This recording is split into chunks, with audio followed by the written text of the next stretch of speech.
에스겔 16장입니다. 에스겔서 16장, 그 다음에 그 앞에 있는 15장, 그리고 17장, 말하자면 15장, 16장, 17장은 비유를 통하여서 하나님께서 말씀하시는 장들이 되어집니다. 앞에는 15장은 포도나무의 비유였는데 어떤 포도나무였냐 하면은 포도나무가 열매 맺지 않은 포도나무, 그래서 잘려가지고 이 나무가 된 포도나무. 그 포도나무가 어디에 쓸모가 있겠느냐? 포도나무는 불쏘시개다.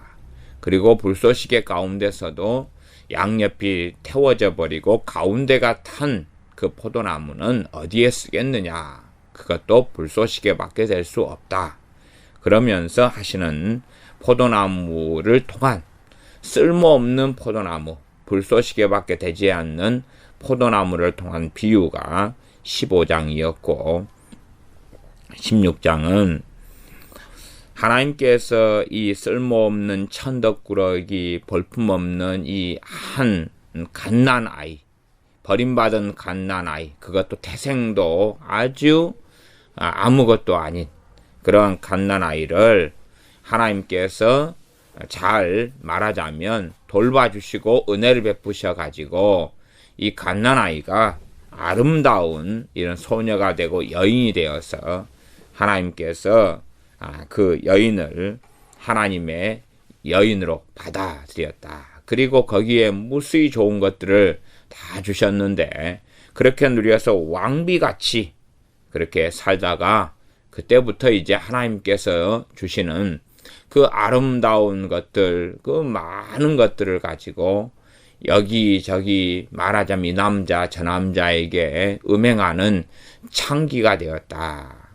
이 창기 같은 삶을 살면서 더한 죄악을 저지르고 하나님께서 이러한 음행하는 창기인 예루살렘을 심판하신다. 그리고 회복시키시는 얼마의 내용이 나와 있습니다. 그게 에스겔 16장의 전체적인 이야기가 되겠습니다.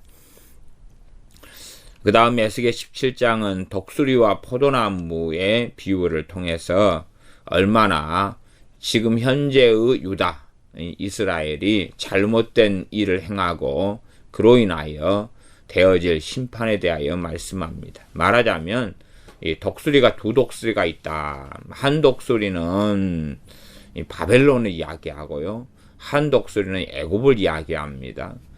그러면 이 독수리가, 바벨론인 독수리가 포도나무를 잘 가꾸고 돌봤다. 말하자면은 이 유다 왕을 세워가지고 언약을 맺어서 잘 돌봐주었다 하는 것입니다. 그러나 이 바벨론 독수리가 잘 돌봐준 이 포도나무인 유다 왕이 오히려 이 다른 독수리인 애굽 왕을 의지하고 애굽과 언약을 맺을 때에 바벨론 이 독수리가 어찌 가만두겠느냐, 멸망시켜 버릴 것이다. 진노해서 그 화를 쏟아버릴 것이다. 그러니 너희가 참 잘못했다. 그런 것에 대한 이야기가 에스겔 17장에 나와 있습니다. 당연히 거기서 독수리는 하나님이 아니고 이 성경 문맥만 잘 봐도 하나님이 독수리가 아니고 바벨론하고 애굽을 이야기하는 독수리인 것을 알 수 있습니다. 자, 그러면 에스겔 본문이 길어서 제가 읽지 않고 처음부터 읽어가면서 1절부터 34절까지 말씀을 나누겠습니다.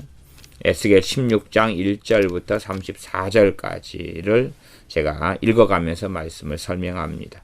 에스겔 16장 1절입니다. 여호와의 말씀이 또 내게 임하여 가라사대 인자야 예루살렘으로 그 가증한 일을 알게 하여 이르기를 주 여호와께서 예루살렘에 대하여 말씀하시되 예루살렘으로 그 가증한 일을 알게 하라. 알게 하려고 비유를 말씀하시는 것입니다. 그래서 예루살렘이 얼마나 이 가증한 일과 가증한 삶을 살아왔는지를 알게 하라는 것입니다. 선지자는 지금 바벨론에 있으니까 이렇게 하나님 말씀하시면 일반적으로는 편지를 써가지고 예루살렘으로 보내는 것이지 않은가, 이렇게 저는 생각을 해봅니다. 예루살렘으로 그 가증한 일을 알게 하여, 가증한 일이 혐오스럽고 더럽고 흉악한 짓들을 알게 해라. 그리고 이제 비유를 통해서 말씀하십니다. 주님께서도 공생애 때에 얼마나 많은 비유를 통해서 말씀하셨는지를 알고, 그리고 구약 시대에 특별히 선지자들을 통한 많은 말씀들이 비유를 통한 말씀이었던 것을 우리는 봅니다.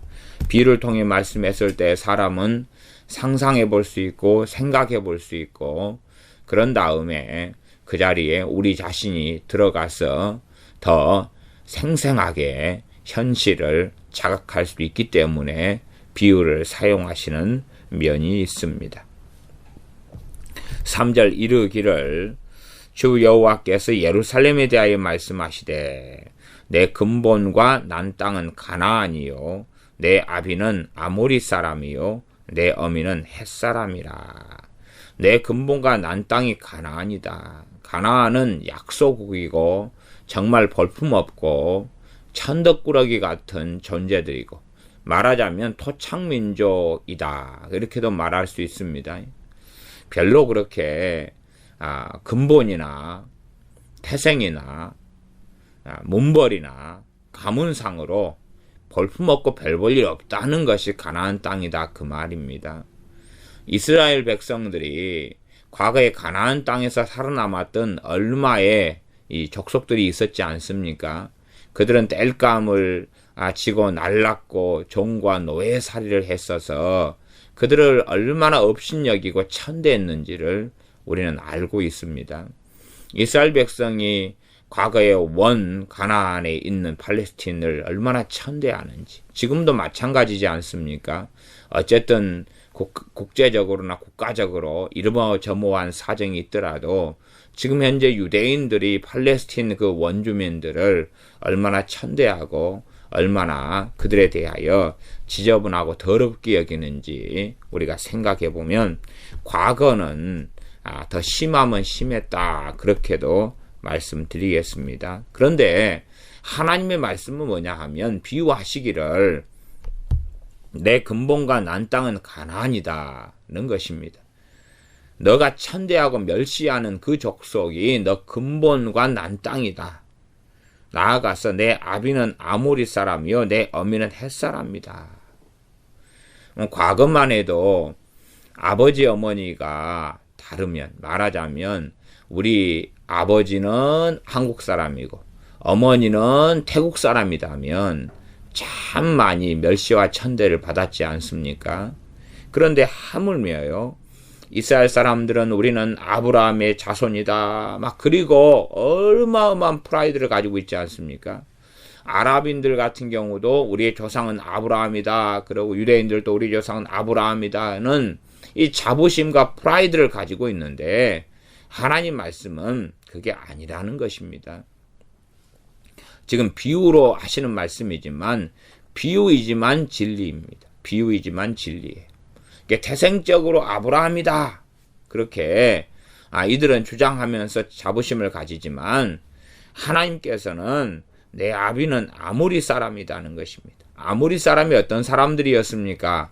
아말렉 족속을 진멸하라 그럴 때에 그 하나님의 어마어마한 진노 속에 들어있던 족속들이며 온갖 부정과 더러움 속에 있던 사람들인데, 그 사람들 중에 아버지, 말하자면 내 아비는 아모리 족속의 사람이다는 것입니다. 내 어미는 헷 사람이다. 헷 부족도 이 가나안 7부족 중에 하나입니다. 그러한 사람들이 너 아비고 어미다. 그러니 얼마나 너 자신의 출신이 보잘것없고 별 볼 일 없느냐, 나아가서는 근본 자체가 좋지 않다는 것입니다. 과거에 우리나라 같은 경우는 양반 시대에는 서출, 아버지는 그대로 양반이고 엄마는 하녀다 혹은 여종이다, 그 사이에서 난 혹은 첩이나 창기에게서 난 아이를 서출이다 그러는데 결코 인정받지 못했지요. 재산이나 유산도 제대로 받을 수 없었습니다. 홍길동전을 보면 홍길동이 아버지를 아비라 하지 못하고 형을 형이라 하지 못한다. 그것이 그의 난 출생이 근본 아버지는 같으나 어머니가 정실 부인이 아니었기 때문이죠. 그것보다 훨씬 더 안 좋은 것이 지금 이 예루살렘이라는 것입니다. 예루살렘의 근본과 난 것이 정말로 이 아비는 아모리 사람이고 어미는 헷 사람일 정도로 천덕꾸러기며 별로 출신 자체가 너무나 지저분하고 더럽다. 이게 말하자면 우리 민주주의 사회의 가치관으로서는 잘 이해하지 못하는 이런 내용이 될 수가 있겠습니다. 그냥 우리식으로 한다면은 뭐 인류대만 나온 사람들 속에서 3유대도 안 되고 다 대졸자들이 있는 사이에서 뭐 중학교, 초등학교 중퇴다. 그리고 그 가운데 버티고 있다. 뭐 이런 것보다 훨씬 더 심각한 이야기가 되겠습니다. 물론 우리같이 평범한 사람들이야 큰 문제가 없겠지만은 재벌 집안에 누가 시집 갔다. 그리고 며느리들이 다 재벌 집의 딸이다. 그런데 한 여자만 그냥 평범한 집의 딸이다. 그러면 인정받지 못하지요. 그런 거 하고 비교하면 그냥 한 10분의 1이라도 조금 이해되는 이야기가 되지 않을까 싶습니다. 4절입니다. 너의 난 것을 말하건대 너가 날 때에 내 배꼽줄을 자르지 아니하였고, 배꼽줄을 자르지 아니했다는 이야기는 배꼽줄은 탯줄입니다. 탯줄을 안 잘랐다는 이야기는 버려서 죽여버리겠다는 이야기입니다. 탯줄을 잘라야지 되는데 탯줄을 안 잘랐다.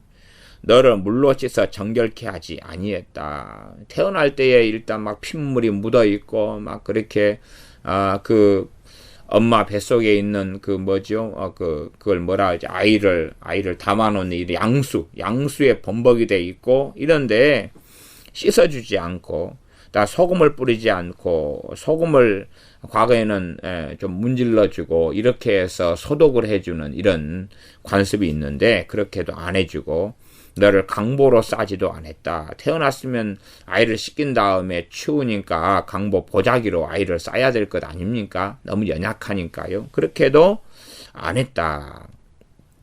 5절 너를 돌아보아 이 중에 한 가지라도 내게 행하여 너를 긍휼히 여긴 자가 없었으므로 너가 나던 날에 내 몸이 꺼림바 되어 너가 들에 버리웠었느니라.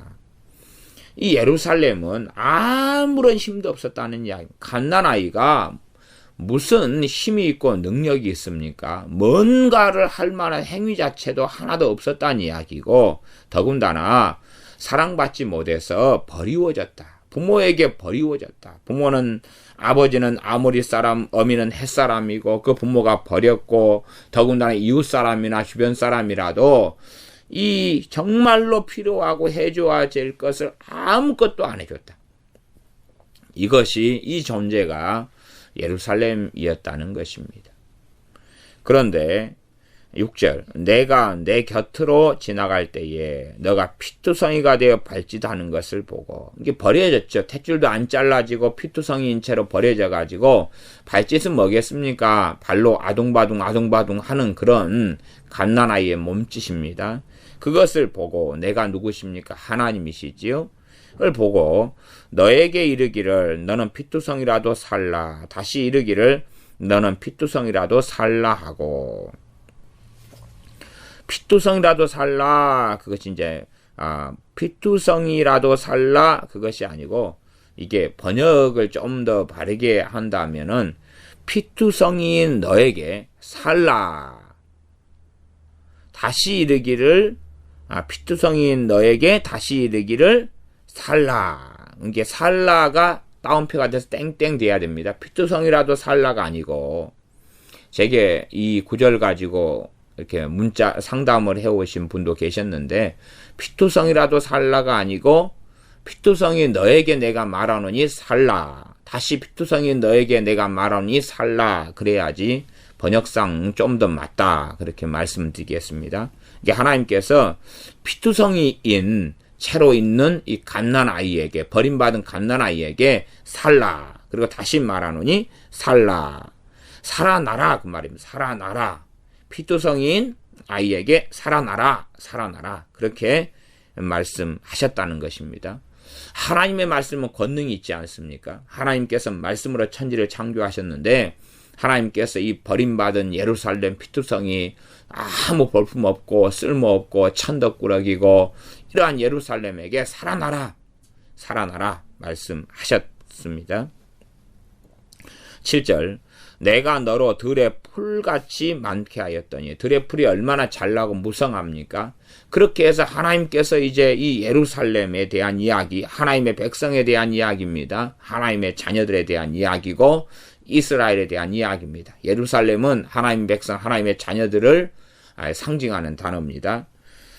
내가 너로 들의 풀같이 많게 하였더니 이 지금 우리로 이야기한다면 예수님 믿는 우리들의 행위나 거룩함이나 하나님께 순종으로 우리를 택한 거나 우리를 부르신 거나 우리를 구원하신 게 결코 아니란 이야기입니다. 말하자면 이것도 전체로 이야기한다면 구원론에 대한 이야기입니다. 하나님께서 예루살렘을 선택해가지고 왜 버림받은 예루살렘을 선택했잖아요. 그 다음에 지금 아브라함 때로 가는 게 아니라 지금 예루살렘에 대한 비유로서 하나님 말씀하시는 것입니다. 그러나 이것 자체가 진리입니다. 이 버림받고 쓸모없고 천덕꾸러기고 부모도 버린 이 예루살렘을 의인화시켜서 여자라고 의인화시켰습니다. 지금 갓난아이, 여자인 어린아이, 갓난아이로 의인화시켰습니다. 그래서 하나님이 선택해가지고 살게 했다 그 말이에요. 그 다음에 하나님의 것을 삼았어요. 하나님 것 삼았어요. 그것은 8절에가 나옵니다. 8절에. 그렇게 해가지고 했는데 이제 하나님의 소유가 됐지요. 말하자면 하나님이 돌봐줘가지고 이제 하나님의 자녀로 삼았다 그 말이에요. 우리가 예를 들어 30살에 예수님을 영접했다 그러면 실제로는 우리는 잘 알지 못하지만 30살 때까지 30살에 예수를 믿었다 그러면 30살 때까지 이모저모로 하나님께서 우리를 보살피셨다 그 말이고 그 다음에 30살에 믿게 돼서 하나님의 자녀로 하나님이 그를 삼았다 그 말이에요. 내가 믿었다는 것 이전에 하나님이 나를 자녀로 삼았다는 거예요. 그렇게 해서 잘 믿다가 그 다음에 하나님을 배신하고 배역하고 떠나갔고 하나님께서는 그를 심판하셨다. 그런 이야기입니다. 이게 구원을 받았다가 구원을 내가 하나님을 등지고 배교하고 우상으로 돌아가면서 구원을 상실했다는 것입니다. 그러니 구약 성경의 이 레파토르나 스토리는 신약시대 교회에게 대한 말씀이고 나아가서 신약 성경에 반복되는 말씀이 되어져서 믿음을 가진 믿는 이들에게 배교에 대한 경고를 계속하여 성경은 하고 있고 히브리서 같은 말씀이나 야고보서나 어느 성경도 다 그렇게 믿는 사람들이 신실하게 이 두렵고 떨림으로 너희 구원을 이루라 라고 말씀하고 있는 성경들이 신약 성경이고 구약 성경이라는 것을 우리는 봅니다. 다시 이제 7절로 돌아가면 내가 너로 들의 풀같이 많게 하였더니 너가 크게 자라고 심히 아름다우며 유방이 뚜렷하고 내 머리털이 자랐으나 너가 오히려 벌거벗은 적신이더라. 이제 하나님께서 풀같이 많게 하고 자랐다 그 말이에요. 그렇게 해서 자랐는데도 아직은 부족한 게 많다는 이야기. 적신은 알몸이다 그 말이에요. 입을 것도 없다. 알몸은 뭡니까? 겨울은 얼마나 춥겠어요. 추워요. 그 다음에 자기 몸을 가릴 것이 없으니까 땅바닥에 앉으면은 엉덩이가 뭐 아플 거 아닙니까? 또 알몸이니까 신발이 없으니까 걸어 다닐 때는 발바닥에 상처나고 다치겠죠. 알몸일 때는 그런 벌거벗은 몸일 때는 숲을 지나다닐 때는 가시에 몸이 쓸리고 찔리지요. 옷이 있을 때는 옷이 방어를 해주고 옷이 찢기면서 살갗은 안 찢기잖아요.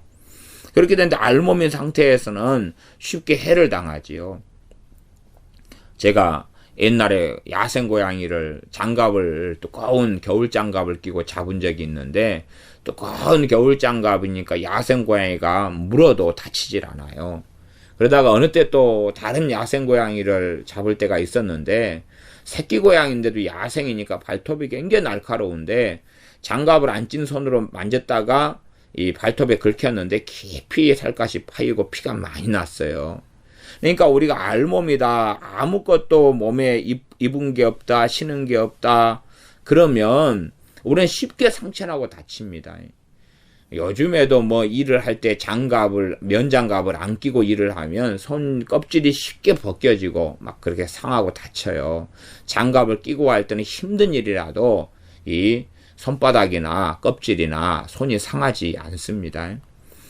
그래서 이렇게 벌거벗은 몸이었다.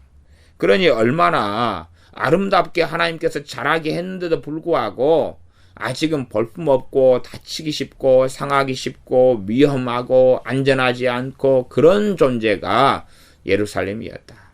그까지라도 이미 죽어버릴 아이가 버림받아 죽어버릴 아이가 살려놓으셨을 뿐만 아니라 그 다음에 들에 풀같이 많게 했다. 그 모양을 이렇게 심히 아름답게 하나님이 이제 크게 자라게 하고 심히 아름답게 해주셨다. 그러나 벌거벗은 적신이었다. 8절 내가 내 곁으로 지나며 보니 6절도 내가 내 곁으로 지나갈 때에 그랬지요. 그렇게 해서 하나님의 은혜를 베풀고 긍휼을 베풀고 자비를 베풀었어요. 물론 이 아이는 모르겠죠. 하나님이 했다는 걸 모르지요.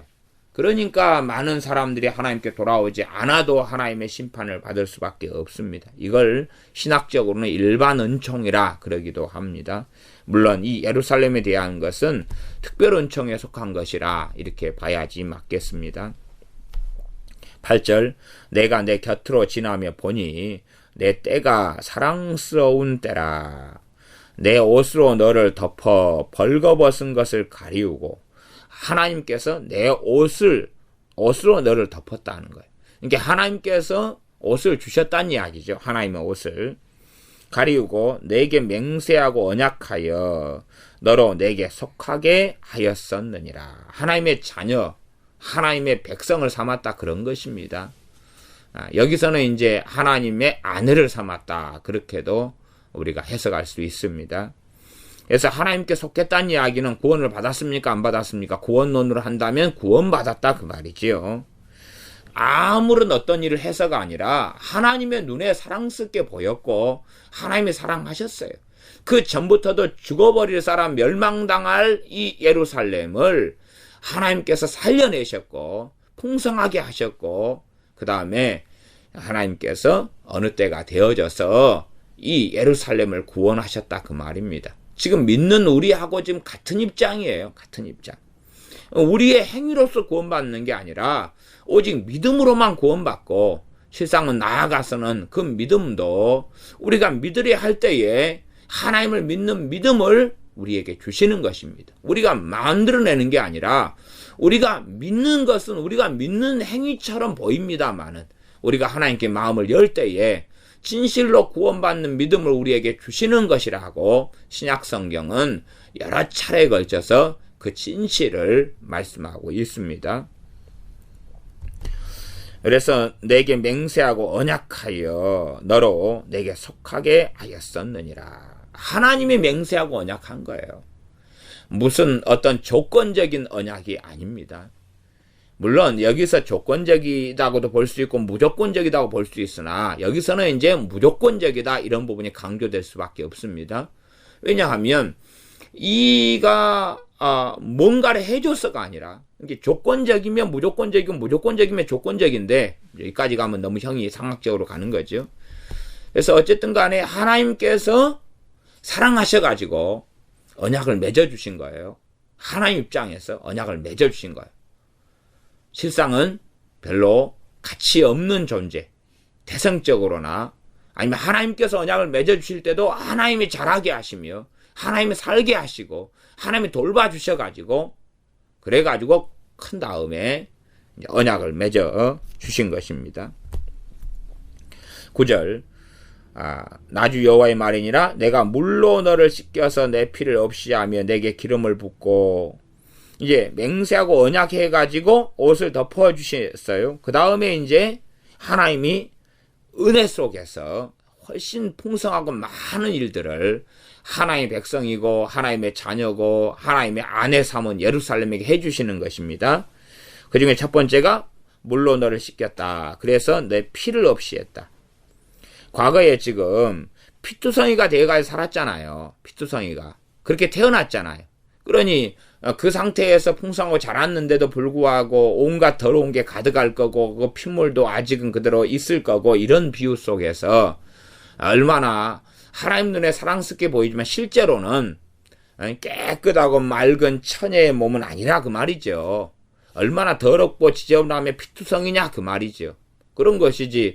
야, 이렇게 이쁘게 자랐으니까 자랐는데 더군다나 알몸이야? 어이구 너무 이쁘고 좋은데 보기 좋아. 내 안으로 삼아야지. 그런 상황이 아니란 이야기입니다. 내가 물로 너를 씻겨서 내 피를 없이 하며 피를 완전히 씻겨내고 내게 기름을 바르고 10절 수놓은 옷을 입히고 물돼지 가죽신을 신기고 물돼지 가죽신이 뭐냐 그러면 그 당시에 가장 부드럽고 질기고 그런 가죽신을 이야기합니다. 지금으로 이야기한다면 뭐 메이커 중에서 최상의 메이커 신발이 되겠지요. 그때는 물돼지 가죽신이 최상의 메이커 신발이었습니다. 가는 배로 띄우고 가는 배는 모시옷을 입히는 것입니다. 최고 좋은 옷이고 그 다음에 명주는 아시죠? 비단인지 비단 실크로 덧입혔다. 가는 배로 띄웠다는 것은 아마 이제 일반적인 옷차림 우리식으로 한다면 일반으로 속옷이나 옷차림은 명주고 그 다음에 밖에 이제 옷은 겉옷은 비단 옷이고 그런 거죠. 최상의 세트를 맞춰가지고 주신 겁니다. 11절 배물을 채우고 팔고리를 손목에 끼우고 사슬을 목에 들이우고 사슬도 뭐 쇠사슬 이런 게 아니고 막 금으로 장식된 멋진 목걸이죠. 멋진 다이아몬드가 박힌 이런 목걸이입니다. 코골이를 코에 달고 당시에 그쪽 상황과 배경 코골이를 지금 하는 것이고 문화 자체가 틀리기 때문에 코골이를 하는 여자가 이쁘다 그럽니다. 그치? 코에다가 문짝에 다는 큰 고리를 다는 건 아니고요.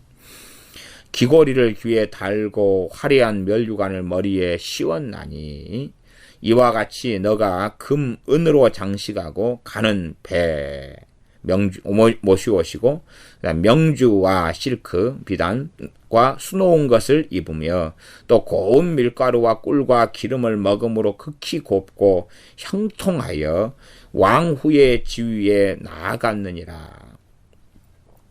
왕위의 지위에 나아갔다는 것, 이런 건 번역상으로 크게 두 가지로 번역합니다. 마침내 왕비의 자리에까지 올랐다, 이런 번역도 가능하고요. 그 다음에 왕위 같은 왕후 왕비같이 되었다, 이렇게도 번역할 수가 있습니다.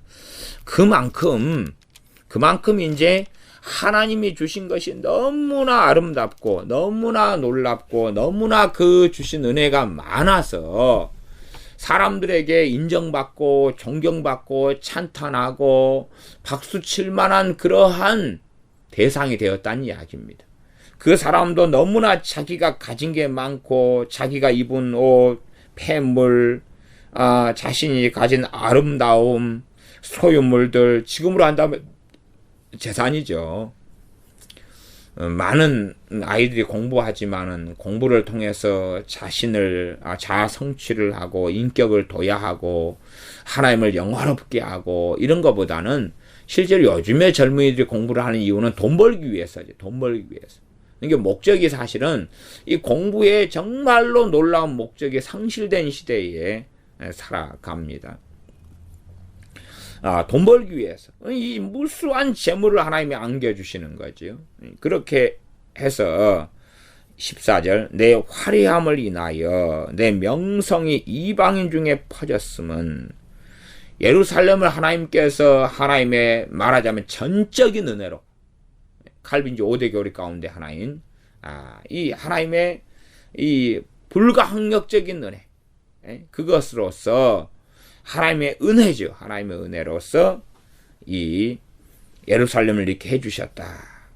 내 명성이 이방인 중에 퍼졌으면 내가 내게 입힌 영화, 내가 너에게 입힌 영화지 예루살렘 이들이 가진 게 아닙니다. 스스로 만들어내고 이들이 거룩한 행위를 해서 구원받고 깨끗한 삶을 살아서 구원받고 그게 아닙니다. 구원론이 잘못돼 버리면 깨끗한 행위를 했기 때문에 거룩하게 살았기 때문에 또 알미니안적인 예정론으로 한다면은 야 너가 나중에 너 인생을 보니까 50살에 회개하네 그러니 내가 너를 택할게 그런 것이 아니라는 것입니다.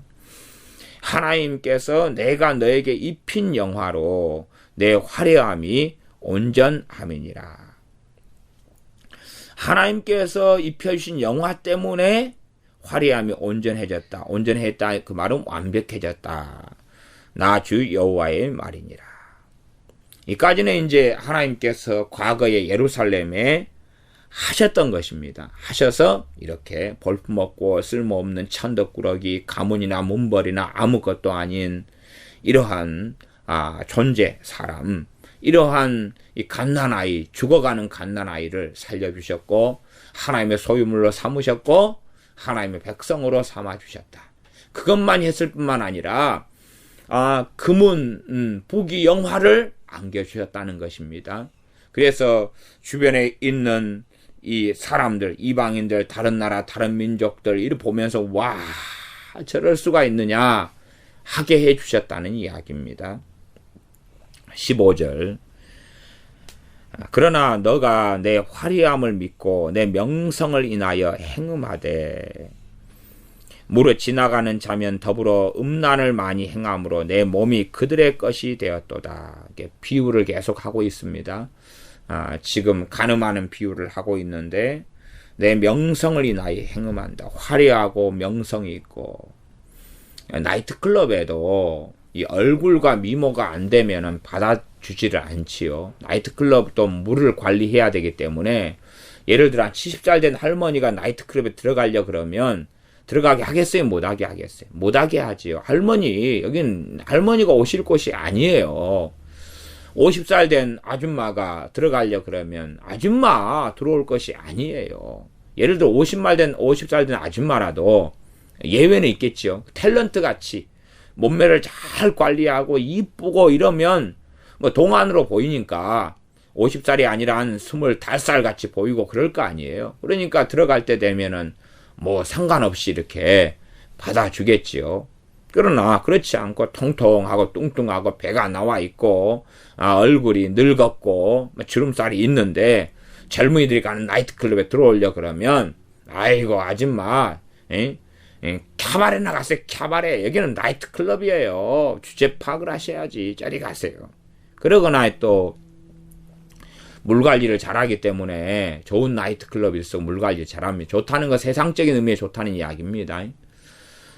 그러지 뭐 아이고 손 목사가 나이트클럽을 좋다 그랬다 그러면 안 됩니다.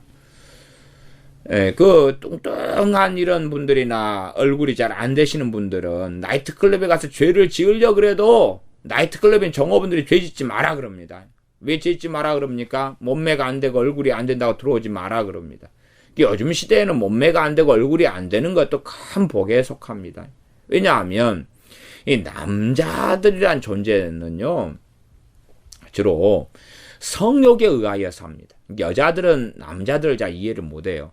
남자들은 성적인 욕구 때문에 이 성욕의 충족을 위해서 여자들을 사귀고 여자를 원합니다. 그리고 잘 해줍니다. 성적인 욕구가 충족되면 이제 그런 사랑이나 마음은 대부분 떠난다 이렇게 말할 수가 있어요. 성적인 욕구의 충족을 위해서 남자들은 대부분 이렇게 행하는 것이 대부분 행해요. 근데 그걸 여자들은 잘 인식을 못하고 잘 알지는 못합니다. 근데 본래 남자들은 그렇습니다. 그래서 이 여자들의 어떤 육체를 사실은 많이 원하고 그렇게 살아가는 것이 남자들의 욕구고 남자들이 행하는 그런 것입니다. 그래서 남자들은 화려하고 멋있고 라인이 있고 이런 여자들을 원하지요. 그러니까 이런 여자들에게 잘해주고 이런 여자를 원합니다. 근데 이제 이 예루살렘은 그런 여자였다 그 말이에요. 그런 여자. 화려하고 아름답고 이쁘고 알려지고 이런 여자였다. 그래서 지나가는 사람에게 음란을 행할 수 있는 거죠. 쉽게요. 쉽게. 예쁘고 S라인 여자가 나이트클럽에 가서 뭐 부킹을 한 다음에 원 나잇, 하룻밤 잠자리를 갈 때에 어떤 남자가 나이트클럽에 온 남자들이 거절하고 거부하겠느냐 그 말이에요. 그렇게 하지 않고 그냥 쉽게 잠자리를 가지고 하겠지요. 내 몸이 그들의 것이 되도다. 16절 너가 내 의복을 취하여 색스러운 산당을 너를 위하여 만들고 의복을 취하여 하나님께서 앞에 의복을 많이 주셨다 그 말이에요. 이 의복이 뭡니까? 비단 옷이고 그 다음 못이 옷이고 그랬습니다. 이렇게 의복을 하나님께서 주셨는데 그 의복이 당시에는 굉장히 비싼 겁니다.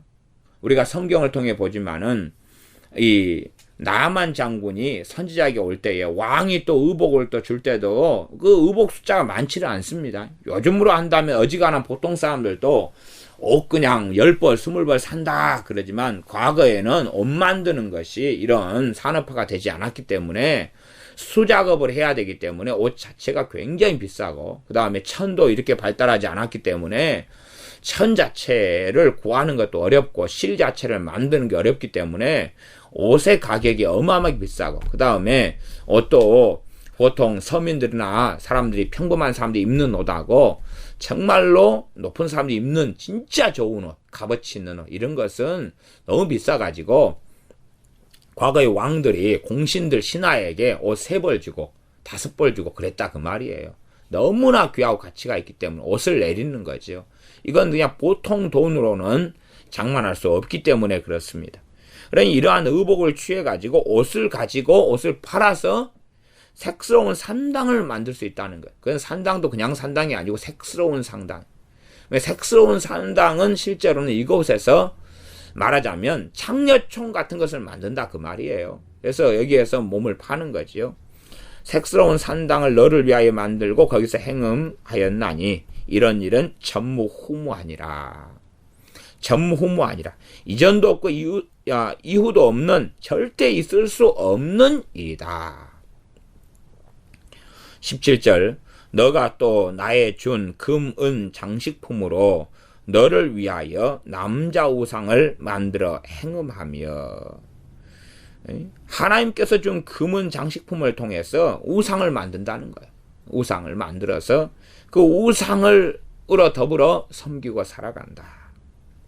이게 어떤 믿는 사람이 있어요. 그 믿는 사람이 하나님께 기도해서 하나님이 돌봐주시고 그래가지고 먹을 거 입을 걸 가진 다음에 그런 걸 가지고 이제 예를 들어 노름을 한다거나 나이트클럽을 출입한다거나 하나님이 주신 걸로서 제사를 지낸다거나 집안의 문중에 묘를 이장한다거나 그렇게 쓰는 것이죠.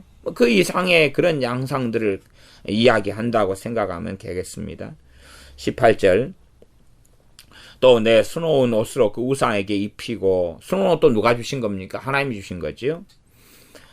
나의 기름과 향으로 그 앞에 베풀고 하나님이 주신 기름과 향인데 그걸로 가지고 우상 앞에서 불사른다 그 말입니다. 그래서 분향하는 것입니다. 19절 또 내가 내게 주어 먹게 한 내 식물 곧 고운 밀가루와 기름과 꿀을 너가 그 앞에 베풀어 향기를 삼았나니 분향하는 겁니다. 과연 그렇게 하였느니라 나 주 여호와의 말이니라. 과연 그렇게 하였느니라는 건 정확한 하나님의 선언이고 너희가 아무리 발뺌하고 오리발 내밀어 봐야 그게 아니라는 것입니다. 사실은 하나님의 판단이 정확한 건데 사람들은요 자기의 인생과 삶을 미화하기를 좋아하지 않습니까? 그리고 과거의 자신의 잘못과 문제나 혹은 현재의 것을 덮어버리기를 너무 좋아합니다. 그런 예루살렘 사람들이 볼 때는 이 하나님의 말씀이 합당하지 않고 틀리게 보이는 것이에요. 이렇게 너는 예루살렘을 깨닫게 하고 깨우쳐라 하는 걸로 에스겔 16장이 시작했습니다. 에스겔 16장 2절에가 인자야 예루살렘으로 그 가증한 일을 알게 하여 이르기를 그리고 이제 이 비유를 하면서 말씀을 전하게 하신 것입니다. 에스겔 선지자에게요.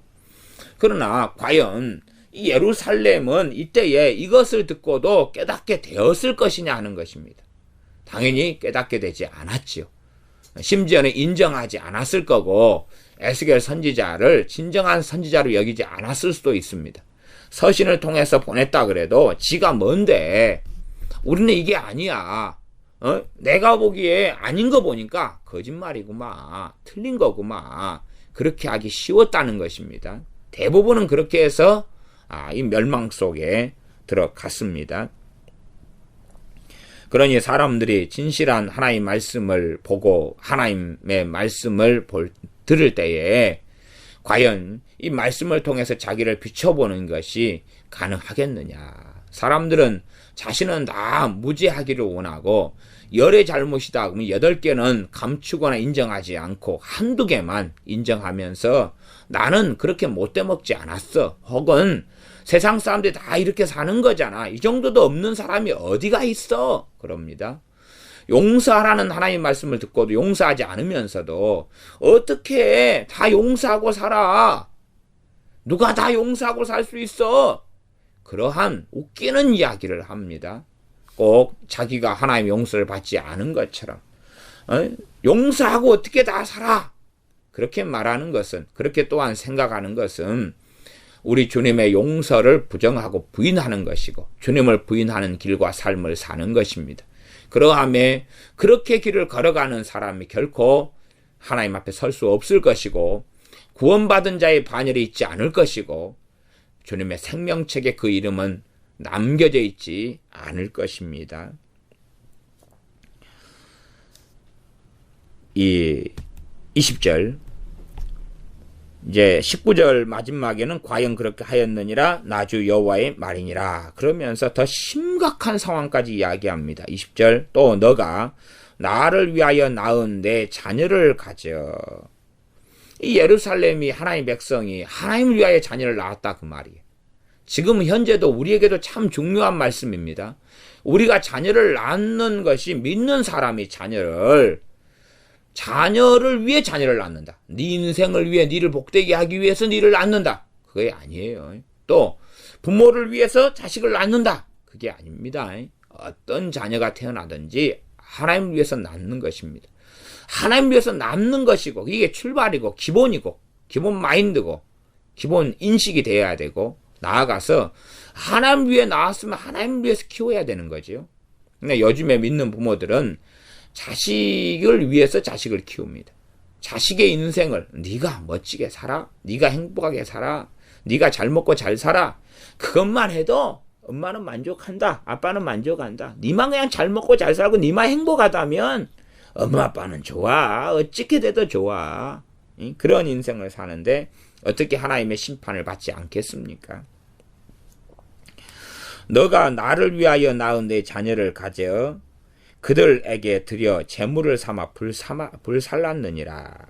너가 너의 음행을 작은 일로 여겼어. 나의 자녀들을 죽여 우상에게 붙여 불 가운데로 지나가게 하였느냐. 과거에 몰렉에게나 이렇게 자녀를 불살라서 태워서 제물로 바쳤던 것입니다. 정말로 극악한 우상 숭배 속에 들어가는 것입니다. 요즘의 양상으로 한다면 WCC 속에 들어가는 거고 그 다음에 종교 다원주의 속에 들어가고 동성애 속에 믿는 사람이 들어가고 목사가 동성애를 하고 교인들이 동성애를 하고 목사가 동성애하는 남자 여자 커플들의 주례를 서주고 이런 가증한 일 속에 들어가면서 이게 정상이라고 하는 이런 양상과 모양으로 빗대어 가지고도 이야기할 수 있겠습니다. 또한 공산당 사상, 주체 사상을 가진 사람들과 마음과 뜻을 통하고 하나 되어 살아간다. 이런 것도 이러한 흐름 속에 같이 이어볼 수 있겠습니다. 22절 너 어렸을 때에 벌거벗어 적신이었으며 피투성이가 되어서 발짓하던 것을 기억지 아니하고 너가 모든 가증한 일과 음란을 행하였느니라. 개구리가 올챙이적 시절 생각하지 못한다. 너가 어떤 사람이었는데 하나님께서 구원했느냐. 너가 어떤 존재였고 너가 어떠한 인생을 살다가 은혜를 받고 회개가 있고 주님을 만나고 평안을 얻었느냐. 너가 어떤 절망의 때에 하나님께서 너를 구원하셨는지 그것을 왜 기억하지 못하느냐. 그리고 오히려 너가 잘못된 삶을 살면서도 너가 알량하게 몇 가지 했던 그런 것을 가지고 하나님 앞에 똑바로 사는 양 착각하느냐. 23절 나 주 여호와가 말하노라. 이렇게 말씀하실 때는 참 엄정하게 말씀하시는 것입니다. 엄정하게, 엄하게, 심각하게 말씀하시는 것이 나 주 여호와가 말하노라. 왜 앞에서 계속 그렇게 말씀하고 계시는데 중간중간에 잊지 않게 하시기 위하여 굉장히 엄정하게 말씀하고 계시는 것입니다. 19절 끝에도 나 주 여호와의 말이니라 이렇게 엄정하게 하고 한 19절 다음에는 한 3절밖에 안 지났는데 다시 23절에 나 주 여호와가 말하노라 이렇게 엄정하게 말씀하십니다. 너는 화 있을진저 그리고 재앙이 있을 것이다. 심판의 말씀을 선고하십니다. 너는 화 있을진저 우리 주님께서도 많이 선고하셨던 말씀입니다.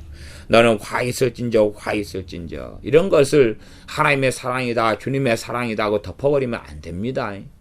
주님을 잘 이해하지 못하면 맨날 사랑 타령만 하다가 인생을 마칩니다. 그리고 그렇게 해서 지옥으로 떨어지겠지요. 주님께서 우리를 위해 십자가에서 죽으시려고 하신 주님께서 화 있을진저 어떤 이들에게 그렇게 말씀하셨다는 것을 명백히 보아야 됩니다. 그래야 주님을 조금이라도 더 곡해하지 않고 알아갈 수 있게 됩니다. 너는 화 있을진저 사랑이신 하나님께서 엄정하고 엄하게 심판을 선언하고 계십니다. 너가 모든 악을 행한 후에 너를 위하여 누를 건축하며 모든 거리에 높은 데를 쌓았도다. 너가 모든 악을 행한 후에 그냥 한두 개만이 아니라 모든 악을 행한 후에 그 다음에 이제 누를 건축하고 높은 데를 쌓는다. 모든 악을 행한 후에 지금 누를 건축하고 높은 데를 쌓는다. 이것이 뭔지까지는 잘 알기 어려울지 몰라도 우리가 생각할 수 있습니다. 모든 악을 행한 후에 그 다음에 추가로 더 악을 행한다는 이야기입니다.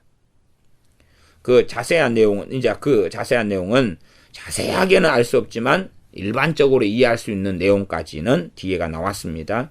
누를 건축한다, 높은 데를 쌓는다 하는 것을 얼마간 이해할 수 있도록 그 다음에 살펴보겠습니다. 25절 너가 높은 데를 모든 길머리에 쌓고 너 아름다움을 가증하게 하여 모든 지나가는 자에게 다리를 벌려 심히 행음하고. 높은 데를 길머리에 쌓았다 그 말은 우리 과거에 보시면은 이 양반네들이 기생들과 춤추고 놀고 할 때에 누각 같은 데서 하잖아요. 그런 지금 장면이라고 생각하시면 돼요. 이런 어떤 건물이나 이런 거 지었는데 그런 걸 지었는데 간판을 뭘로 달고 있는 것입니까? 우리 나이트클럽 간판처럼 그렇게 달고 있습니다. 나이트클럽이나 아니면 카바레나 이런 것처럼 과거에는 이 기생집 있잖아요. 그런 걸 이야기합니다. 그런 것이 앞에 나와 있는 누를 건축한다 그런 것입니다. 그 다음 높은 대를 쌓는다 이런 것은 좀 사창가를 만든다 이렇게도 우리가 번역하거나 이해할 수가 있습니다. 그래서 내가 높은 데를 모든 길머리에 쌓아서 저 건물이 저것이 사창가구나. 그리고 이제 높은 데를 쌓아가지고 거기에서 기생이 막 춤을 추면 남자들이 끌릴 것 아닙니까? 기생이 춤을 추고 남자들이 끌리면 남자들이 끌리는 남자들 너무 이쁜 여자가 옷도 야시시하게 입고 그 다음에 막 춤을 추면 근데 남자들은 생각이 저 여자하고 하룻밤 자는데 또 저 여자하고 노는데 얼마까? 근데 공짜라는 거예요. 그러면 그냥 이런저런 남자들이 다 달라들 것 아닙니까? 다 달라들어요. 근데 콧대가 높다네. 저 기생은 아무하거나 잠을 안 잔다네. 저 기생은 아무나 손님을 안 받는다네. 저 기생하고 하룻밤 노는 데는 1,000,000원이고 잠자리까지 하는 데는 5,000,000원이다네. 다 고급집 그걸 뭐라 그럽니까? 요정이라 그럽니까? 요정? 고급집 요정이나 살롱, 룸살롱 이런 데는 가격이 뭐 비싸다 뭐 이런 이야기를 하지 않습니까? 정말로 고급집은 그냥 하룻밤에 1,000,000원 뭐 이렇게 더 넘게 한다고 합니다. 그렇게 이 여자가 지금 왕비처럼 심히 아름답잖아요. 심히 아름다워. 근데 이제 누를 쌓아가지고 자기 아름다움을 막 보여준다 그 말이에요. 그래가지고 아름다움을 가증하게 해가지고 그 하나님께 주신 그 아름다움을 사람들에게 막 그냥 이 가증하게 한다는 추악한 일을 행하는데 모든 지나가는 자에게 다리를 벌려 심히 행음한다. 26절 하체가 큰 내 이웃나라 애굽 사람과도 행음하되. 하나님께 말씀하시는데 사람을 만드신 하나님이시니까 우리로 이야기한다면 19금에 해당되는 심각한 이야기를 많이 하십니다. 하체가 크다 그 말은 성기가 크다 그 말이. 성기가 애굽 사람이 뭐 컸는지 안 컸는지 모르지만 하나님이 지금 애굽 사람은 성기가 크다고 하나님이 이야기하시니까 그렇다고 하는 거예요. 19금 이야기를 하나님은 대놓고 막 하십니다. 유방이 뚜렷하고 막 이런 이야기를 많이 하십니다. 26절 그래서 하체가 큰 이웃나라 애굽 사람. 그러니까 이 창기로 살아가는 여자, 그거도 창기 같은 삶을 사는 여자들이 성적으로 음란함을 막 밝히니까 이거 이제 그래서 이 정말로 이렇게 이제 뭐 19금 이야기를 저는 안 해야지. 하나님 하셔도 저는 삼가해야지요. 네, 근데 하여튼 그 백인이나 흑인들이 그 하체가 크다 그래요. 그래서 굉장히 그걸 밝히는 여자들은 그런 어떤 잠자리를 원한다 이런 이야기를 저 귀로 제가 들었습니다. 그래서 26절 보면 하체가 큰 내 이웃나라 애굽 사람과도 행음하되 심히 음란히 하여 내 노를 격동하였도다. 27절 그러므로 내가 내 손을 너 위에 펴서 내 일용할 양식을 감하고. 하나님이 기근을 준다 그러면 문제는 이런 거다. 우리가 하나님의 기근이다 그러면 우리 지금 현재 상태로서는 먹을 것 입을 게 부족하고 그 다음에 돈에 쪼들리는 삶도 그럴 수 있다고 우리가 생각합니다. 그러면 우리가 직장이 잘 안 생기고 쪼들리고 힘들고 이러면 단지 그냥 그래도 괜찮아 그리고 버티거나 어느 때가 되면 괜찮아질 거야 하는 것보다도 우리가 정말로 하나님 앞에서 어떤 우상들을 가지고 살아서 하나님께서 우리 일용할 양식을 감하시는 게 아니냐 하는 심각한 것을 살펴야 됩니다. 우리가 어떠한 잘못된 삶을 살고 있지 않은가를 살펴야 됩니다. 우리 일용할 양식이 감해지면 먹을 게 부족해지고 직장이 없어지고 혹은 직장에서 명퇴당하고 그리고 빚이 생기고 나고 힘들어지고 그러면 우리가 하나님 앞에 우리 자신을 반드시 살피는 것이 지혜로운 지혜자입니다. 어리석은 사람은 사람을 탓하고 명퇴당하면 회사를 저주하고 탓하고 감하고 우리가 하나님 앞에서 살아간다는 것을 기억하지 못하는 사람들은 모든 환경이나 삶에 벌어진 일을 통해서 하나님은 보지를 못하는 것이고 자기의 죄는 보지 못합니다. 그러나 지혜로운 사람은 자신을 살피는 것을 아는 사람입니다. 내가 내 손을 내 위에 펴서 내 일용할 양식을 감하고 이런 일이 벌어졌는데 오 주여 일용할 양식을 주시옵소서 한다 해서 응답이 일어나지 않습니다. 기도도 하나님이 응답하실 때가 있는 거고 우리가 잘못된 삶을 살아갈 때는 기도 자체가 그런 기도가 응답되는 게 아니라 하나님께서 받으시는 올바른 회개 가운데 나아가며 애통 가운데 나아가는 기도가 연락된다는 것을 알아야 됩니다. 너를 미워하는 블레셋 여자 곧 내 더러운 행실을 부끄러워하는 자에게 너를 붙여 임의로 하게 하였거늘. 하나님께서 징계하시고 하나님이 심판하실 때에 이 최종 심판 전에 지금 하셨던 하나님의 심판을 이야기합니다. 최종 심판은 멸망시키는 거고 그 전에 지금 어쨌든 과거 이야기입니다. 예루살렘의 과거 이야기. 것처럼 하나님께서 최종 심판하시기 전엔 징계를 많이 하실 것 아닙니까?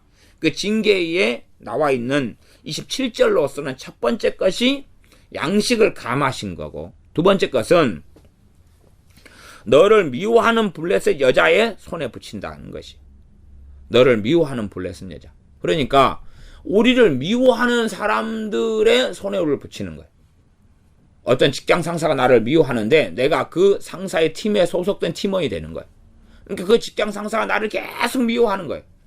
나를 괴롭히는 거고 학대하는 거고.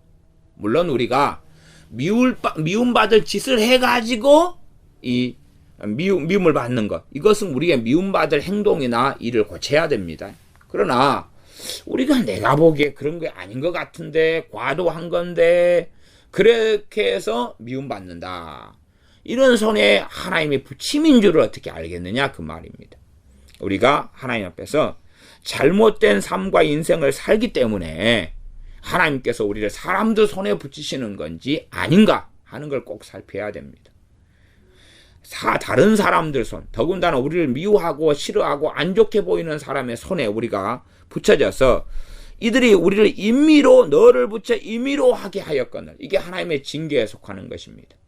하나님께서 우리를 다른 사람의 손에 붙여서 다른 사람에 의하여 좌지우지되는, 그러한 어쩔 수 없이 좌지우지되는, 말하자면 블레셋이 예루살렘을 침략해서 그들을 노예로 삼고 그리고 식량을 빼앗아가고 약탈하고 조공을 주게 하고 블레셋의 법에 의하여 통치받게 하고, 이런 게 임의로 하는 거죠. 우리나라 같으면 일제시대 때 살아왔던 삶 같은 걸 이야기합니다. 이런 삶을 살 때에 우리는 우리 자신을 살피고 돌이켜야 한다는 사실입니다. 마찬가지로 개인적으로도 우리가 임의로 이렇게 우리를 미워하는 사람들 손에 붙여졌을 때에, 우리를 미워하는 사람인데 그가 권세자예요. 그가 우리의 직장 상사고 사장이고 높은 사람이에요. 이럴 때는 정말로 심각하게 살피고 우리 자신을 살펴야 한다, 그 말입니다. 이런 상황이 하나님의 징계가 벌어졌는데 상대방을 미워하고 저주하고 욕하고 그렇게 한다는 것은 사실은 전혀 현 상황에 도움이 되지 않는 것이고 오히려 악화만 시켜갈 것입니다. 28절, 이렇게 하나님이 징계했는데도 너가 음욕이 차지 아니하여 또 아수르 사람과 행음하고 그들과 행음하고도 오히려 부족히 여겼어. 이게 점점점 죄를 저지르고 점점점 많은 우상을 드리는 것입니다. 지금 현재 예수 믿는 많은 사람들도 하나님 말씀 66권을 정말 사랑하거나 심각하게 여기거나 정말 귀중히 여기는 믿는 사람은 별로 없어졌습니다. 어떤 사람들은 방언 받으려고 20년을 넘게 막 기도했다, 이런 사람도 있어요. 그러면 저 사람이 20년 넘게 말씀을 사랑했으면 얼마나 좋을까, 방언보다 더. 에? 방언은 하나하나 그냥 큰 차이 없습니다. 은사는 물론 귀하고 귀중한 것입니다. 잘 쓰면 방언은 너무 귀한 것입니다. 그러나 방언 은사를 받고도 잘 쓰는 사람들이 별로 없다는 게 문제가 되겠죠. 또 마찬가지로 방언은 은사고 귀한 것이지만 방언 없어도 방언 받은 사람보다 훨씬 더 주님 앞에 똑바로 살고 바르게 얼마든지 살 수 있는 것입니다. 오히려 하나님의 말씀을 예수님 믿는 하나님의 백성들이 가까이 하지 않고 귀하게 보지 않고 사랑하지 않고 사모하지 않고 말씀을 즐거워하지 않는 것이 가장 심각한 일이 되어집니다. 그래서 점점점 이 악을 행하면서 이제는 행음으로, 음란, 행음으로 지금 비유하면서 말씀하시는 겁니다. 아수르 사람과 행음하고 그들과 행음하고도 오히려 부족히 여겨서 장사하는 땅, 상인들의 땅이죠. 장사하는 땅 갈대아에까지 심히 행음하되 오히려 족한 줄을 알지 못하였느니라. 과거에는 이 갈대아 같은 경우는 장사하는 땅, 상인들의 땅이다 했던 것처럼 어느 도시나 어느 나라는 장사를 통해서 먹고 살아가는 이런 것들도 옛날에도 있었구나, 그런 것을 우리가 시대 상황을 알아볼 수도 있겠습니다. 심히 행음했다. 그냥 행음한 게 아니라 심히 했다. 오히려 족한 줄을 알지 못하였느니라. 그러면 이제 이 행음으로 직접적인 이런 간음으로 한다 그러면은 이 남자하고 남편이 있으면서 이 남자하고 살고 이 남자하고 또 간음을 또 한 3개월 하다가 또 어느 나이트클럽에 가서 부킹 가가지고 저 남자하고 좀 하다가 뭐 이렇게 했다 그래요. 제가 이제 뭐 우리 교회 집사님한테 제가 직접 들은 이야기인데, 그 우리 교회 집사님이 이제 친구가 당연히 이제 남편이 있지요. 남편이 있는데 친구가 좀 이쁘장하게 생겼답니다. 이쁘장하게 생겼는데 그 친구가 다른 남자하고 항상 바람을 피울 때 되면 이 집사님을 항상 동행을 했대요. 이 집사님은 거절을 못 해가지고 친구가 바람에 피울 때 되면 가자 그러면 함께 있어줘가지고 그러면 이 집사님에게도 이제 말하자면 부킹이당 부킹 대상이 같이 오는 거예요. 한 명이 아니라 2명으로 그렇게. 이 집사님은 이제 남편이 있으니까 또 믿으니까 또 거절해줘. 거절하는데 그 자리까지는 함께 해주는 거예요. 그러니까 사실은 이런 삶을 사니까 이 집사님의 삶도 인생도 비참하고 어려운 일들이 많을 수밖에 없었던 거죠. 그래서 그것도 옛날 이야기니까 한 10여 년 전에 이제 그래서 그런 삶을 끊게 하고 그 친구도 정리하고 정돈하게 했습니다. 이제 그 친구 이야기를 이렇게 저한테 하시는 걸 들어보면 이렇게 이 남자하고 부킹해서 남편이 있는데 그렇게 또 나가가지고 친구하고 놀러 간다고 그렇게 해서 이제 남편한테 이야기를 하는 거예요. 그래서 이 남편에게 이제 이 집사님이 전화를 해주는 거예요. 친구가 내 남편한테 전화해가지고 이렇게 해라. 니하고 만나서 이제 차 마시고 뭐 하고 놀러 어디 간다고 해라. 해가지고 진짜 둘이 가는 거예요. 가지만은 그렇게 놀러 가는 게 아니라 나이트클럽을 가고 부킹하러 간다는 거예요. 이 집사님 그렇게 오래 살아있다는 거예요. 우리 교회 집사님 이야기니까 뭐. 그래가지고 그렇게 해서 이제 이 남자하고 또 부킹하고 또 지내고 원나잇 하고 지내고 그 다음에 또 다른 남자하고 또 같이 가가지고 하고 이렇게 계속 했다가 이제 제가 그걸 차단하고 끊게 이렇게 하셔서 이제 끊었는데 이게 이분은 이제 그런 삶을 안 살아도 문제는 그렇게 남편에게 다 알면서 친구 남편을 다 속여오고 이게 어떻게 작은 죄냐 그 말입니다. 근데 세상 사람들은 이렇게 이 남자 저 남자 저 남자 저 남자 어떤 여자들은 이렇게 돌아다니는 것처럼 뭐 남자들은 더 심하죠. 그렇게 이제 되어지는 삶. 근데 이것은 이제 비유적으로 문제는 하나님을 두고도 하나님보다 더 소중히 여기는 우상과 존재들과 어떤 소유물과 아니면 돈이나 명예나 이런 걸 탐하면서 돌아다니는 거예요. 하나님을 이용해 먹지. 하나님 이용해서 하나님으로부터 물질 뭘 받아가지고 하나님 말고 더 소중히 여기는 우상들을 향하여 달려가는 삶을 살아갑니다. 그래서 어디에서 행복을 얻느냐를 보면 아는 것입니다. 내가 어디에서 행복을 얻느냐. 내가 어디에서 기쁨을 얻느냐. 지금 현재 예수 믿는 사람들은 예배 드릴 때 기쁨을 얻습니까? 거의 얻지 못하죠. 그럼 어디에서 기쁨을 얻습니까? 드라마 보면서. 이게 심각한 문제인 것입니다. 하나님을 찬양하면서 기쁨을 얻지 못하고 연속극 보면서 쇼핑하면서 기쁨을 얻습니다.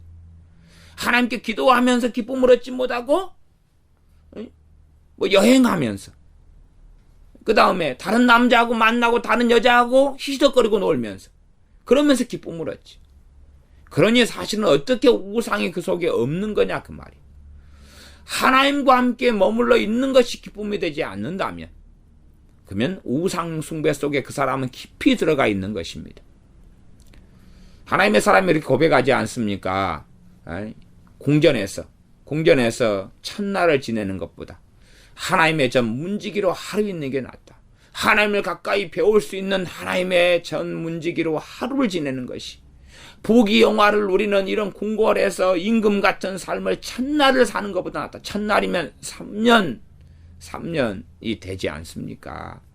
3년이 좀 못 되는 날인데 그러한 시대 이 날들을 보내는 것보다 더 낫다는 것입니다. 맛있는 음식을 먹는 데서 행복을 누리는 건 당연한 인지상정이고 관광을 하면서 행복을 누리는 것은 당연한 것입니다. 그러나 제가 심각하게 이야기하는 건 뭐냐 그러면 정말로 하나님께 예배하고 기도하고 하나님을 섬기는 데서 기쁨을 얻느냐를 이야기하는 것입니다. 물론 우리가 옷을 사고 새 신발을 신고 또 재밌는 드라마 연속극을 보고 재밌는 영화를 보면 기쁨을 다 얻지요. 저는 그걸 탓하고 이야기하는 게 아닙니다. 주님 만나고 예배하는 건 싫고 아니면 그게 지옥 같은 시간이고 기도하는 시간은 괴로운 시간이고 하나님 말씀을 상고하는 시간은 괴로운 시간이고 그러면서 내 기쁨의 내용과 근원들이 많은 것을 이야기하는 것입니다. 30절 나 주 여호와가 말하노라. 다시금 하나님께서 강조하고 엄정하게 말씀하십니다. 너가 이 모든 일을 행하니 이는 방자한 음부의 행위라. 이게는 이제 방자한 그 말은 여기서 번역하자면 숙달된 그 말이 숙달된 조교의 시범 그러는 것처럼 숙달된 음부는 창녀 음부라 그럽니다. 이게 음부 창녀입니다. 창녀. 숙달된 창녀의 행위라 그 말. 음부 그 말은 창녀 그 뜻입니다. 숙달된 창녀의 행위라 음부의 행위라. 내 마음이 어찌 그리 약한지. 마음이 여기서 약하다는 이야기는 마음 약했어 그런 게 아니고 여기서는 마음이 타락했다 그 말이에요. 타락했기 때문에 그냥 쉽게 유혹에 넘어가 버려요. 이게 사람들은 나는 마음이 약해서 유혹에 넘어간다. 근데 그게 아니고요. 마음이 타락해가지고 유혹에 쉽게 넘어가는 거예요. 타락하지 않으면 유혹에 쉽게 안 넘어가고 타락했을수록 유혹에 쉽게 넘어가는 거예요. 말하자면 죄에 그냥 숙달되었다 그 말. 죄에 숙달되었기 때문에 그것이 특별한 게 아니라 그 말이에요. 우리가 회개를 더 깊이 하고 그렇게 할수록 죄 짓기가 더 힘들어지고 그러나 죄를 많이 짓고 많이 지을수록 죄 짓기가 쉬워지는 거예요. 거짓말을 회개하고 하나님 앞에 정직하게 살기를 애쓰는 사람일수록 거짓말이 시간이 흘러가면서 거짓말하는 게 힘들어지는 거예요. 하나님 앞에 분노는 노하는 것은 하나님의 의를 이루지 못함이니라 하는 말씀을 듣고 새겨서 노와 싸우고 성질 내는 것과 분노와 싸우는 사람들일수록 분노 내는 것이 힘들어지는 거예요. 그러나 분노를 많이 내고 살아온 사람들은 성질 내는 게 이제 약해지는, 성질 내지 않는 것에 약해진다. 다시 말하면 성질 내는 것이 너무나 쉬워지는 거예요. 성질 조절이 안 되는 거고 분노와 폭급함에 울분에 사로잡혀 살아갈 수밖에 없습니다. 약자일수록 이제 그 분노를 갖다가 상대방에 대한 저주로 증오심으로 바꿀 수밖에 없는 거지요. 그러함에 여기서 내 마음이 어찌 그리 약한지 그 말은 그렇게 돼서 마음이 약해졌다 그 말이에요. 유혹을 많이 받고 죄를 많이 지어가지고 이제는 괜찮은 일 아무렇지도 않은 일이 됐다는 이야기입니다. 거짓말을 많이 하다 보면 밥 먹듯이 이제는 하게 되는 것이 거짓말해도 아무런 양심의 꺼리낌 자체가 없지요. 거짓말이 약하다 그리 되는 거예요. 속임수를 당하는 것 이전에 하는 것에 그리 되었다는 이야기입니다. 내 마음이 어찌 그리 약한지 어찌 그리 그냥 우리식으로 번역한다면 해석한다면 못돼 먹었는지 그렇게 하면 좀 더 이해하기가 낫겠습니다. 직역은 약한지가 맞고요. 그러나 전체 내용으로서는 못돼 먹었는지 타락했는지 악한지 뭐 이렇게 되는 게 우리 이해로는 맞겠습니다. 31절 너가 누각이죠. 모든 길거리에 건축하며 높은 대를 모든 거리에 쌓고도 값을 싫어하니 창기 같지도 않도다. 이 앞에 있는 24절에 대한 내용이 여기서 좀 나왔다고 생각할 수 있어요. 여기서 누나 높은 대가 뭐 하는 거예요? 지금 창기들이 지금 창녀 일을 하기 위해서 쌓는 건물이나 아니면 장소라는 것이에요. 근데 문제는 그렇게 창기의 일을 하려고 누나 높은 대를 거리에 쌓고 길머리에 건축을 했어요. 그렇게 했는데 문제는 창녀 같지가 않다는 이야기. 어떤 이유에서 창녀가 되고 창녀 일을 하려고 하고 창녀 일을 하고 있는데 창녀하고 다른 점이 뭐냐? 창녀는 이 잠자리 값을 받잖아요. 우리 동네에도 두 군데가 창녀촌이 있습니다. 근데 지금은 이제 그 창녀촌들이 많이 없어졌어요. 많이 개발되면서 관광도시가 되면서 또한 우리로 하면 저는 여수에서 하니까 여수역에 역전에가 창녀촌이 있었어요. 창녀촌이 이제 없어진 것은 역을 옮겨버렸으니까 없어졌지만 지금도 창녀 건물들이 있어요. 그래서 그 과거에 역이었던데 그 앞에 보면 밤늦게 이럴 때는 그 포주들이 나와가지고 사람을 다시 끌고 가고 그러고 저희 교회 식구들도 그 창녀촌 있는데 집이 있는 분이 계셨으니까 신방 다닐 때 되면은 굉장히 조심해요. 왜냐하면 포주들이 나와가지고 해질 때부터 나와가지고 있거든요. 그럼 저녁 7시에 신방을 가면 6시부터 포주들이 나와가지고 성경 가지고 가는 목사를 잡는 거예요. 그러니까 얼마나 좀 거시기 합니까? 그거부터 두 군데가 있는데 창녀들의 몸값이 주로 이제 한 3만원, 5만원 이렇게 받아요. 3만원, 5만원이고 창녀촌 두 곳이 저는 일찍부터 그냥 고등학교 때부터 아저씨 말을 들어가지고 고등학교 때도 저희 집 근처 저 아래가 창녀촌이 있었거든요. 그러니까 고등학교 때도 이렇게 지나가면 아저씨 자고 가라고 잡히고 막 잡고 그래서 도망치고 이런 저는 경험이 있습니다.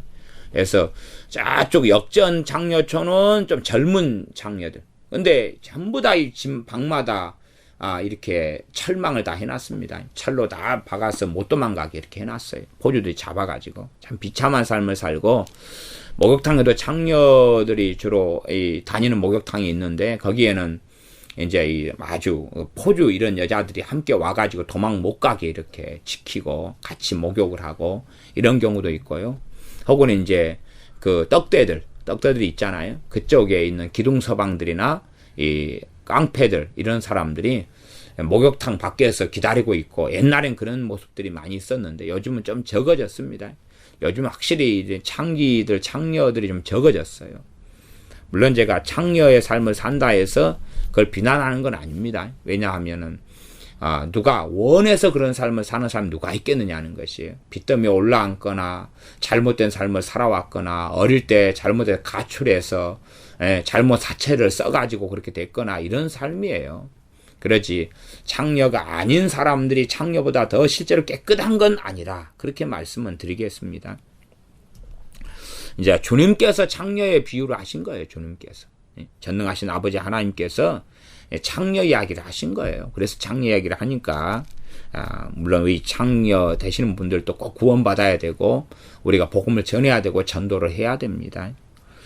우리가 사랑해줘야 되고 구원해야 될 대상이 됩니다.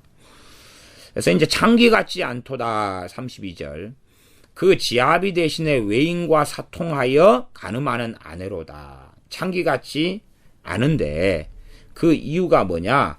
그러면은 창기하고 다른 점이 뭐냐? 그러면은 지금 남편을 두고 있는 남편은 하나님이시죠. 하나님을 두고 있는데 외인과 사통을 했다. 그러니까 보통은 이 불륜을 할 때 돈을 주고받지는 않지요. 돈을 주고받지는 않아요. 그 다음에 이제 33절에 보면 사람들은 모든 창기에게 선물을 주거늘 창기에게 과거에는 돈을 주거나 아니면 돈 대신 이제 가락지 안에 가락지를 뽑아와서 주거나 아니면 뭐 비단을 갖다 주거나 이렇게 했잖아요. 돈이나 아니면 어떤 돈을 대체할 만한 물건을 갖다 줬어요. 어떤 경우는 창녀에게 이 보리쌀 다섯 대를 갖다가 주고 잠자리를 하고 옛날엔 그랬잖아요. 쌀을 갖다 주고. 그러니까 아내가 어느 때 보면 쌀이 점점 밥 먹는 것보다 굴어요. 그래서 왜 그럴까? 남편이 또 새벽에 화장실 간다더니 자고 나니까 늦게 들어오는 거예요. 새벽에 나갔다가. 알고 보니까 뒤주에서 쌀을 갖다가 퍼다가 창녀하고 잠자리를 하고 들어오는 거예요. 그래서 창기에게 선물을 주거늘 오직 너는 내 모든 정든 자에게 선물을 주며 거꾸로 한다 그 말이. 거꾸로 한다. 그러니까 일반 이렇게 불륜을 행하는 사람하고 여기 나오는 창기하고 다른 점이 뭐냐 그러면 불륜을 행하는 사람은 어쩌다가 하잖아요. 어쩌다가 해요. 어쩌다가 하는데 창기는 뭐냐 그러면 매일 남자가 바뀌잖아요. 매일 남자가 바뀌어요. 이게 그런 삶을 산다 그 말이. 그런 삶을 끊임없이 행음하는 삶을 살고 끊임없이 창기처럼 남자를 바꾸는데 근데 거꾸로 자기하고 잠자리 해줬기 때문에 선물을 주는 거예요. 돈을 주고 선물을 주는 거예요. 이런 삶을 산다는 것입니다. 그러니 창기하고 다르다 이런 이야기죠. 갑을 주어서 사방에서 와서 너와 행음하게 하니 나하고 잠자리 하면 돈 줄게요. 그리고 하는 그런 것입니다. 저쪽에 가면은 여천에 이렇게 가면은 여자들이 출입하는 이런 남자들이 있는 그런 남자애들 뭐라 그러지? 하여튼 그런 출입하는 이런 술집들이나 출입하는 데들이 여러 곳 있어요. 예, 그런 데 가면은 이제 남자애들 청년을 주로 그래도 청소년도 좀 받는다 그래요. 갖고 남자애들이 접대부예요. 남자 접대부가 법적으로는 20살이 넘어야 되는데 물론 불법이죠. 근데 어쨌든 한 18살 때부터 25살 된 남자애들을 받아요. 그래가지고 남자들 줄 세워놓고 이제 여자들이 거길 가가지고 돈 주고 남자들 사요. 근데 이제 어떨 때는 어쨌든 이쁜 여자들도 그리 가가지고 남자를 사요. 그때 남자들 서로 그 이쁜 여자를 차지하려고 애를 쓰고 잘 보려고 애를 쓴대요. 그러면 이제 팬티만 하나 입혀놓고 제가 직접 그 출입하는 여자분한테 제가 들었습니다. 제가 직접 들은 이야기, 그 출입했던 여자분한테 들은 이야기, 우리 동네 이야기. 어쨌든 간에 간접 경험이 꽤 많죠. 그래서 그렇게 세워놓으면 이쁜 여자는 이제 그 남자를 선택하고 잠을 자는데 그래도 남자는 또 돈을 받지요. 돈을 받아요. 그런 어떤 일 이상에 되는 이야기라고 보면 됩니다. 오늘은 19분 이야기가 좀 많습니다. 34절 너의 음란함이 다른 여인과 같지 아니함은 행음하려고 너를 따르는 자가 없음이며 또 너가 값을 받지 아니하고 도리어 줌이라. 그런즉 다른 여인과 같지 아니하도다. 참으로 하나님 앞에 예루살렘이 잘못 살아오고 음란하고 행음하고 잘못 살아온 것을 통하여 비유를 하는 것입니다. 하나님께서 이 벌거벗고 쓸모없고 천덕꾸러기를 건져내고 잘 살게 하고 금은을 주시고 입을 옷을 입혀주시고 언약을 맺으시며 구원하셨는데 그러나 이제 구원받은 이 하나님 백성이 얼마나 하나님을 등지고 악하며 우상 속에 들어가며 살아왔어 결국은 하나님의 진노가 임할 수밖에 없었느냐는 것을 비유로 하여서 멸망당하고 심판당하기 전에 예루살렘에게 깨닫게 하려고 전하게 하시는 그런 내용이 16장의 말씀이 됩니다. 기도하겠습니다. 아버지 하나님, 우리가 참으로 값없이 우리가 우리의 행위로가 아니라 우리가 더럽고 추레하고 악하고 어리석고 온갖 죄로 얼룩져 있을 때에 우리를 부르셔서 주님을 알게 하시며 믿게 하시며 예배하게 하시며 섬기게 하시며 또한 우리에게 선물로 기도하게 하시며 말씀을 주시며 은혜를 주시며 성령님을 보내주신 것을 우리가 누리고 살아갑니다.